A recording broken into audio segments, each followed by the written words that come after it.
A family in Trinidad and Tobago is demanding answers after a US military strike in the Caribbean killed a man they say was an innocent fisherman. The incident is a part of a broader US operation targeting drug trafficking boats, but it has sparked consumption and raised serious legal questions. The family is challenging US President Donald Trump to provide proof, publicly stating, "If you say a boat has narcotics on it, where is the narcotics? We want evidence, we want proof. There is nothing." This personal tragedy has escalated into an international dispute, with Venezuela bringing the issue before the United Nations Security Council. So what are these US operations?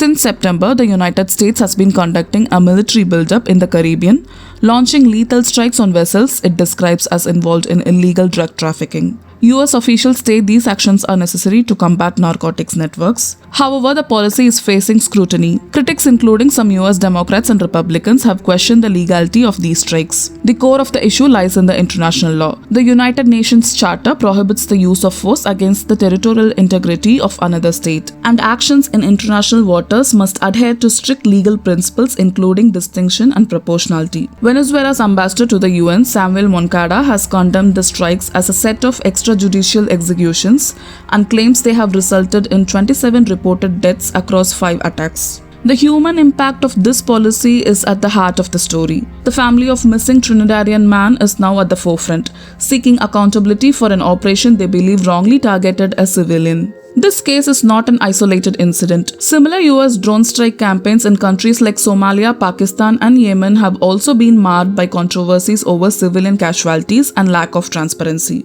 For instance, in Somalia, rights groups have reported numerous civilian deaths from US strikes, with one Amnesty International report in 2019 accusing the US of possible war crimes. These patterns show a recurring challenge, ensuring accountability for civilian harm caused by remote military operations. Looking forward, the international response is taking shape.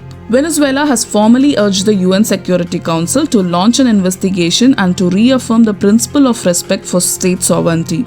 However, any concrete action from the Council is unlikely because the United States holds the veto power, allowing it to block any resolutions against its own operations. For victims of such strikes, seeking justice remains difficult. Legal avenues are often blocked as the US has not consented to the jurisdiction of international courts like the International Court of Justice for these matters. This creates a significant accountability gap where affected families and nations have limited resources.